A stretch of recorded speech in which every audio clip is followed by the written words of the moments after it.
Welcome to ET English, the unique English language learning feature of Education Times.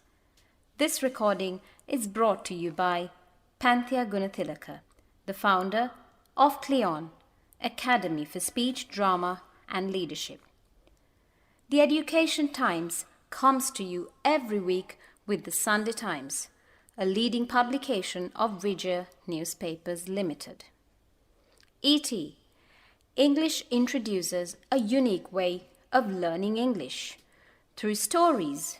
It has a short novel and also a picture story, both of which are being published in episodes every week. All the lessons and activities that are given in the feature are from these two stories. Many English scholars accept that when you learn a language through stories, you remember them better. Further, the picture story will complement this by adding the visual component as well, where it will help the readers create vivid images in their minds, helping them remember those dialogues and the words through these incidents. Now we're going to bring the audio version of this feature, where you can listen to the stories and the lessons. First the picture story, secondly the novel, and finally the lessons. Both the stories in this feature are based on stories from the short story book by Mr. Asghar Hussain and published by Vijayapa Publications. To get the best out of this feature, we suggest that you get a copy of the Education Times and also a dictionary. Also, it will help if you read the feature once or twice on your own. At the same time, try to get the correct pronunciation by listening to audio attentively and repeatedly and trying to read it after every dialogue, emulating the voices that you hear. We shall start now.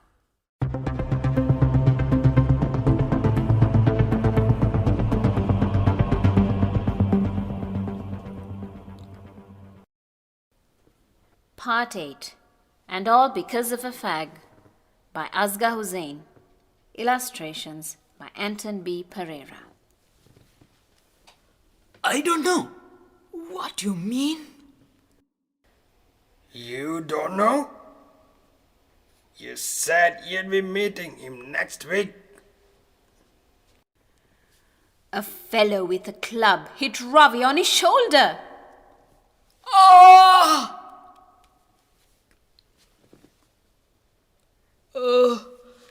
Okay.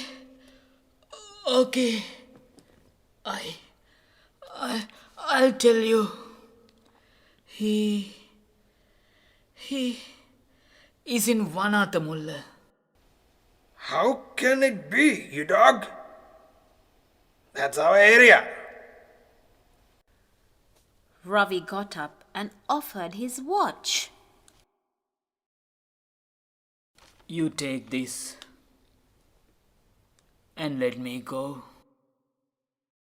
Don't kill me. I told that because I thought you'd grab my gold watch. Huh?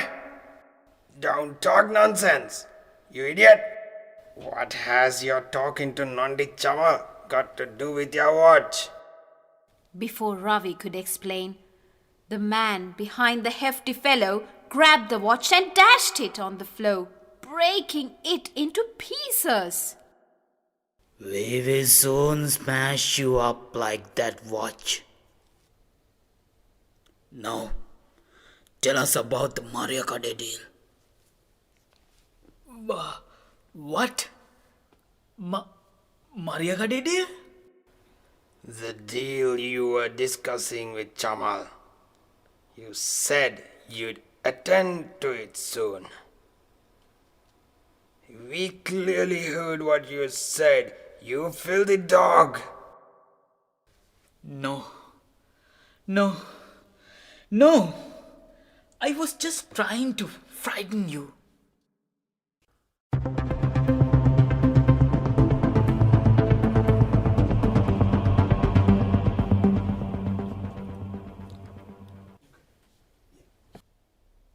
Good Medical Boy. The short story continues. Episode 8. Taken from The Mirror of Paradise by Asghar Hussain. Finally, Mr. Herat spoke. No, Putta. I said tick. T-I-C. Which is what happens when a muscle in the face goes out of control and moves like that. I glanced at my friend. His face had reddened and he looked down at his plate and began eating again. Sumana was back soon, looking slightly worried. She was accompanied by a middle-aged lady wearing thick glasses. "Hello, Mrs. Herat," the lady said as she entered the living room. "I was just passing this way and I thought I'd drop by." Our hostess rose from her chair. Come and join us for lunch, Mrs. Wijetunga," she said. "We're entertaining a prospective husband for Priyanka." The lady was offered a chair beside Mr. Herat, who told us that she had been Priyanka's maths teacher in her O-level class. They all seemed quite fond of her. As soon as Rajpal was introduced as a medical student, Mrs. Wijetunga beamed at him. She seemed to be like a nice lady. Just after serving herself, she said, "Priyanka is a very well-bred, decent girl. I still remember how hard she used to study. Her only bad habit was pinching her pimples." Then she winked at the girl, who began to giggle. Mrs. Wijetunga now turned to Rajpal, who was helping himself to a few more prawns. "I can tell you one thing, son," she told him. "Whoever marries Priyanka will be a very, very happy man." The poor girl blushed deeply. Then the lady smiled at Rajpal and said, "Now, son, since you are a medical student, I must ask you for some free advice." He nodded and replied, "Yes, auntie, tell me." "You see," she said, "for the past few days, I have been having a pain in the middle of my abdomen area. I also feel vomitish at times. What do you think is wrong?"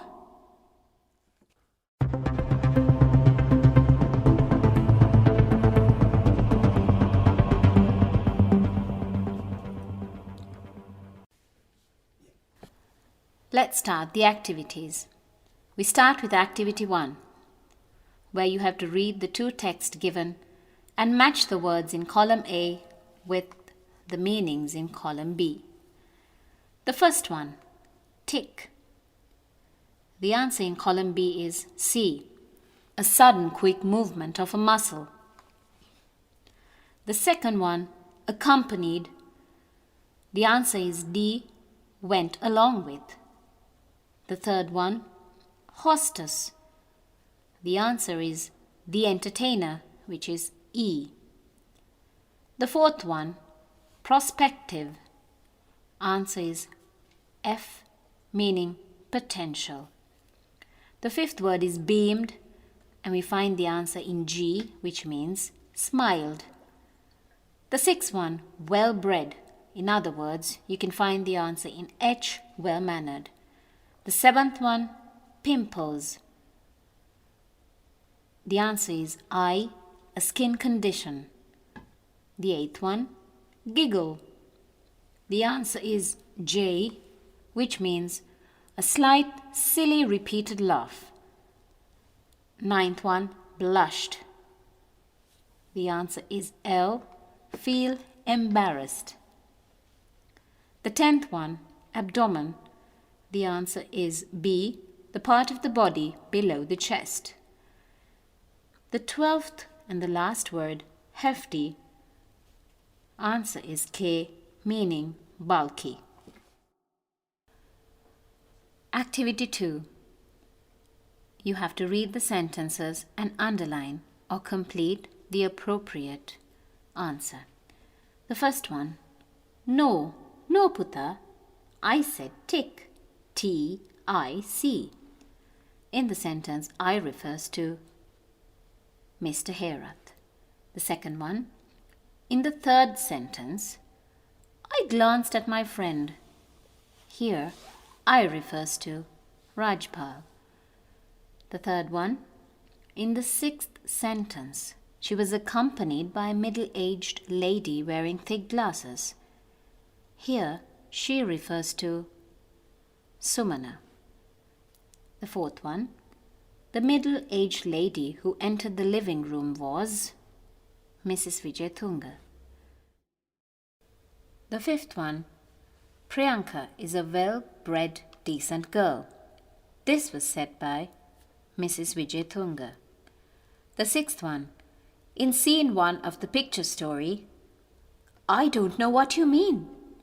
I refers to Ravi. Seventh one. In scene 2, the fellow with the club hit Ravi's shoulder. The eighth one. In the picture story again, Ravi is referred to as dog. Activity 3. Language expressions with contextual reference. The first one. That's what happens when a muscle in the face goes out of control. You can say, that's what happens when you get late. The second one. The lady smiled and said, I must ask for some advice. In other words, it could mean, the secretary smiled and said, I must ask for some clarifications. The third one. The poor girl blushed. You can say, the poor boy cried. The fourth one. Don't talk nonsense, you idiot. Which could also mean, don't talk rubbish, you rascal. The fifth one. We'll soon smash you. Could also be said as, we'll soon leave you. Activity 4. Here our grammar focus is on indirect and direct speech. Let's start with the first one, where we have direct speech, followed by the indirect speech. First one. Mrs. Vijayatunga said, I was just passing this way and thought I'll drop by. Indirect speech of that is, Mrs. Vijayatunga said that she was passing that way and thought that she would drop by. The second one, direct speech, she said she was entertaining a prospective husband for Priyanka. The indirect speech is, she said that they were entertaining a prospective husband for Priyanka. The third direct speech, she said, Priyanka is a well-bred, decent girl. Indirect speech, she said that Priyanka was a very well-bred, decent girl. The fourth one in the direct speech, I can tell you one thing, son, she told him. The indirect version is, she told him that she could tell him one thing. The fifth direct speech sentence, we will soon smash you up like that watch, said the hefty man. Indirect speech, the hefty man said that they would soon smash him like that watch. Moving on to activity 5, which is the last activity for today. A group of words that begin with a preposition is called a prepositional phrase. Example, in the face, at his place. Read the two texts and list such prepositional phrases. That's the end of the activity time for this week's lessons.